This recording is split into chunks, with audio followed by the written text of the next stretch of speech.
क्या आपको पता है कि जो पानी अभी आप पीने वाले हैं संभव है वही जल हजारों साल पहले किसी और इंसान की सांसों का हिस्सा रहा हो।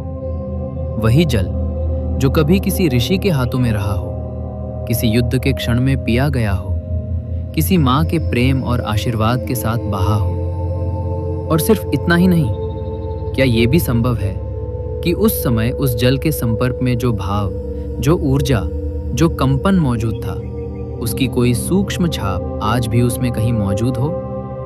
और जब आप उसे पीते हैं तो आप सिर्फ पानी नहीं पी रहे, बल्कि उस ऊर्जा को भी अपने भीतर उतार रहे हैं। अगर ऐसा है तो हर घूंट आपको बदल रहा है। आइए एक कहानी से शुरू करते हैं। एक बूंद, बहुत छोटी लेकिन अनंत यात्रा वाली। हिमालय की ऊंचाइयों पर वो एक बर्फ का कण थी। सदियों तक वो वहीं थी, न बोलती न बहती, लेकिन सब देखती। उसने तूफान देखे, ऋतुएं देखी, सूरज की तपिश और रात की ठंडक। फिर एक दिन वो पिघली, धीरे धीरे एक बूंद बनी, फिर एक धारा, और बहना शुरू किया। वो पहाड़ों से नीचे आई, पत्थरों से टकराई, और हर टकराव में उसने कुछ सीखा। रास्ते में एक साधु बैठा था। उसने उस जल को अपने हाथों में लिया, आंखें बंद की और मंत्र जपा। उस क्षण उस जल में क्या बदला? क्या कुछ बदला, या सिर्फ साधु बदला? फिर वही जल आगे बढ़ा, एक गांव में पहुंचा। एक माँ ने उसे अपने बच्चे को पिलाया, प्रेम के साथ, आशीर्वाद के साथ। उस समय उस जल में क्या जुड़ा? ममता, सुरक्षा, आशीर्वाद। फिर वही जल किसी युद्ध भूमि में पहुंचा। एक सैनिक डर और साहस के बीच खड़ा, उसने वही पानी पिया। उस क्षण उस जल ने क्या महसूस किया? भय, संकल्प, मृत्यु का साया। फिर वही जल समुद्र में गया, भाप बना, बादल बना, और एक दिन आपके घर के पास बारिश बनकर गिरा। आपने उसे भरा, गिलास में डाला और पी लिया। क्या आपने सिर्फ पानी पिया, या एक पूरी यात्रा, एक इतिहास, एक ऊर्जा? विज्ञान कहेगा ये सिर्फ H2O है, लेकिन क्या कहानी यहीं खत्म हो जाती है? भारतीय शास्त्रों ने जल को कभी सिर्फ पदार्थ नहीं माना। ऋग्वेदा में कहा गया, अप्रकेतम सलिलम सर्वमिदम, अर्थात जब कुछ भी नहीं था तब सब कुछ जल था। सोचिए, अगर शुरुआत ही जल से हुई तो क्या जल सिर्फ एक एलिमेंट हो सकता है, या वो मूल चेतना का एक रूप है? चांदोग्य उपनिषद कहता है, सर्वम खल्विदम ब्रह्म, सब कुछ एक ही है। अगर सब एक है तो जल अलग कैसे हो सकता है?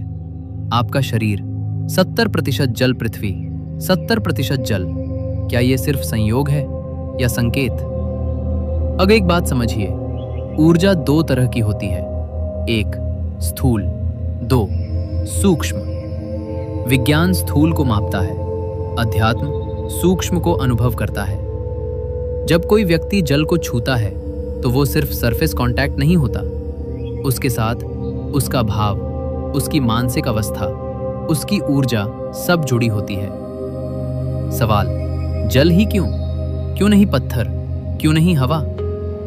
क्योंकि जल बहता है, बदलता है, रूप लेता है, प्रतिक्रिया करता है। वो रिजिड नहीं है, वो रिसेप्टिव है, और जो रिसेप्टिव होता है वो ग्रहण करता है।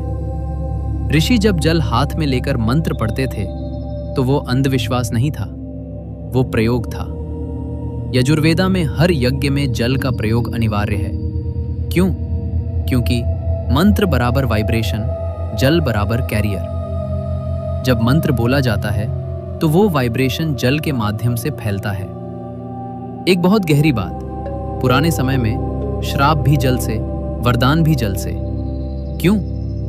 क्योंकि जल साक्षी है, संवाहक है और स्थिर नहीं है। वो ऊर्जा को आगे ले जाता है। अगर जल ग्रहण करता है तो क्या वो नकारात्मक भी ग्रहण करता है? हाँ, और यही असली बात है। आप पानी कैसे पीते हैं? सोचिए, आप पानी कब पीते हैं? मोबाइल देखते हुए, गुस्से में, जल्दी में? तो उस समय आप क्या मिला रहे हैं उस पानी में? पानी आपको नहीं बदलता, आपकी अवस्था पानी के अनुभव को बदल देती है और फिर वही अनुभव आपके भीतर फैल जाता है। क्या जल ऊर्जा को संभाल सकता है? विज्ञान कहता है जल एक डायनामिक सिस्टम है। उसके मॉलिक्यूल्स हर पल बदलते हैं, जुड़ते हैं, टूटते हैं। इसलिए साइंस कहता है स्टेबल मेमोरी मुश्किल है। लेकिन यही बात अध्यात्म के लिए सबसे बड़ा संकेत है। क्यों? क्योंकि जो स्थिर नहीं है वही सबसे अधिक ग्रहणशील है। कल्पना कीजिए, एक पत्थर पर आप कुछ लिखते हैं, वो रहता है, लेकिन पानी वो लिखता नहीं, वो बहाता है, और जो बहता है वो कैरी करता है। ये स्टोरेज नहीं, ट्रांसमिशन है। यहां एक बहुत बड़ा अंतर समझिए। जल स्टोरेज डिवाइस नहीं है, जल ट्रांसमिशन मीडियम है। यानी वो चीजों को जमा नहीं करता बल्कि आगे ले जाता है। जैसे नदी, वो पानी को रोकती नहीं, बहाती है, लेकिन जो कुछ भी उसमें गिरता है वो उसे साथ लेकर चलती है। अब सवाल, भाव पानी में कैसे आते हैं? जब आप पानी को छूते हैं तो सिर्फ हाथ नहीं छूता, आपकी पूरी अवस्था छूती है। आपका नर्वस सिस्टम, आपकी ब्रीदिंग, आपकी मानसिक स्थिति सब उस क्षण में एक्टिव होते हैं। और यही वो क्षण है जहां एनर्जी इम्प्रिंट की बात आती है। कल्पना कीजिए, दो लोग हैं। पहला बहुत गुस्से में है, वो पानी उठाता है और जल्दी जल्दी पीता है। दूसरा शांत है, धीरे से पानी उठाता है, आंखें बंद करता है और ग्रैटिट्यूड के साथ पीता है। दोनों ने वही पानी पिया, लेकिन अनुभव पूरी तरह अलग। यही वो जगह है जहां लोग कहते हैं पानी बदल गया, लेकिन सच ये है अनुभव बदल गया। अगर पानी खुद नहीं बदलता तो फिर इतना महत्व क्यों? क्योंकि जल सबसे रिस्पॉन्सिव मीडियम है। वो आपके शरीर में सबसे जल्दी इंटीग्रेट होता है, खून में, कोशिकाओं में, मस्तिष्क में। इसलिए जो भी अवस्था में आप उसे ग्रहण करते हैं वो पूरे सिस्टम में फैल जाती है। अब एक बहुत गहरा उदाहरण, गंगा जल। भागवत पुराण में गंगा को पावन कहा गया। क्यों? क्या उसका केमिकल अलग है? नहीं, लेकिन हजारों साल से मंत्र, आस्था, साधना, स्नान, प्रार्थना सब उसमें जुड़े हैं। यानी वो केवल नदी नहीं, एक कलेक्टिव कॉन्शियसनेस बन गई। मंदिर में मिलने वाला चरणामृत सिर्फ पानी नहीं होता, वो मंत्र, भक्ति, ध्यान का मिश्रण होता है। जब आप उसे ग्रहण करते हैं तो आप सिर्फ लिक्विड नहीं लेते, आप उस पूरे भाव को लेते हैं। अब सबसे पावरफुल पॉइंट, सबकॉन्शियस माइंड। सुबह जब आप उठते हैं तो आपका मन अल्फा स्टेट में होता है। इस समय जो भी आप करते हैं वो गहराई से इम्प्रिंट होता है। अगर इस समय आप शांत होकर पानी पिएं, सकारात्मक सोचें, तो वो केवल पानी नहीं, एक प्रोग्रामिंग बन जाती है। पुराने समय में लोग सुबह जल लेकर संकल्प लेते थे। क्यों? क्योंकि माइंड रिसेप्टिव होता है, जल मीडियम होता है। दोनों मिलकर एक पावरफुल इम्प्रिंट बनाते हैं। अब उल्टा देखिए, अगर आप उठते ही मोबाइल स्ट्रेस जल्दी और उसी में पानी पीते हैं तो क्या हो रहा है?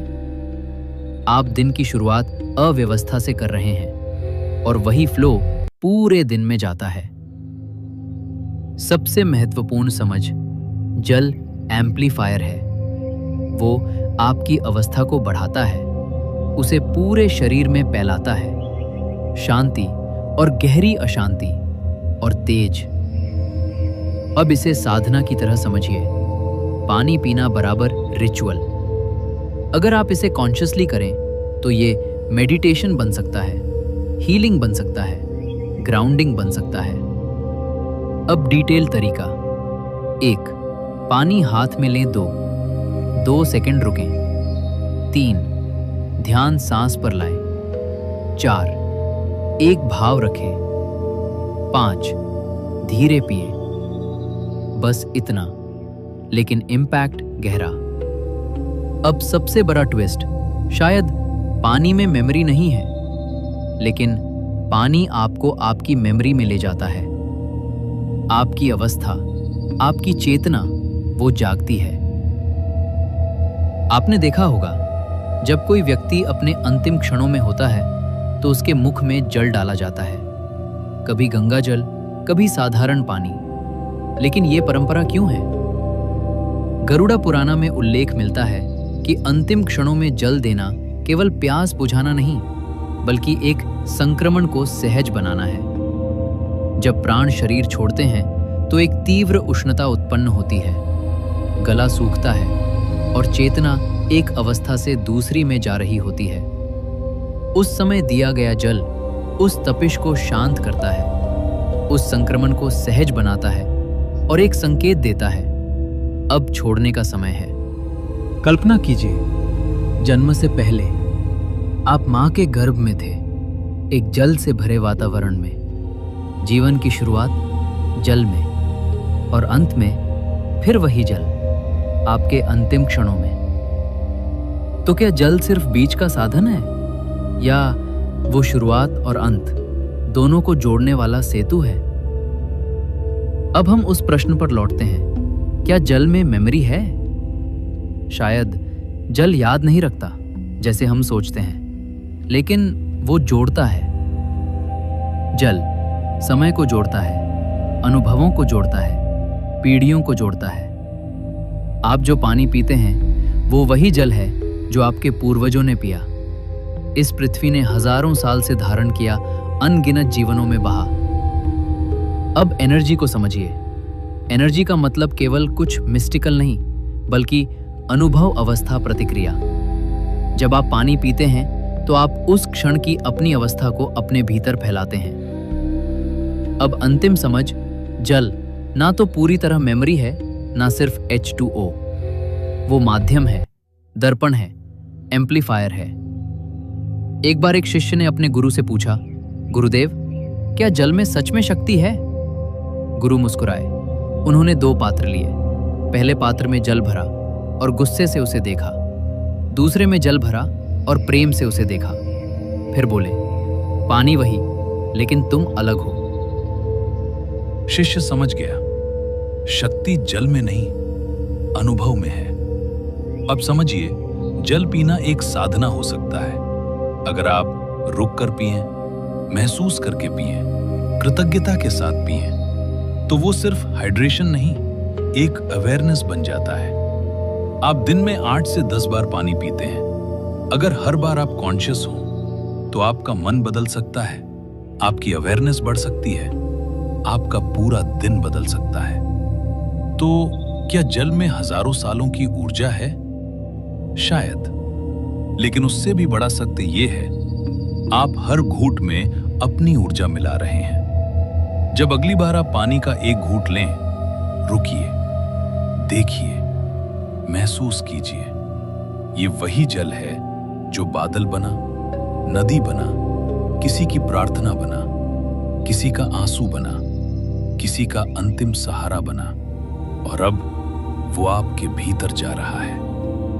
आप सिर्फ पानी नहीं पी रहे, आप समय को जी रहे हैं, अनुभव को महसूस रहे हैं, ऊर्जा को ग्रहण कर रहे हैं, और सबसे महत्वपूर्ण, आप अपने भावों को उसमें शामिल कर रहे हैं और अपने भीतर उतार रहे हैं। क्योंकि पानी सिर्फ जीवन नहीं देता, वो आपको आपकी आत्मा से जोड़ता है।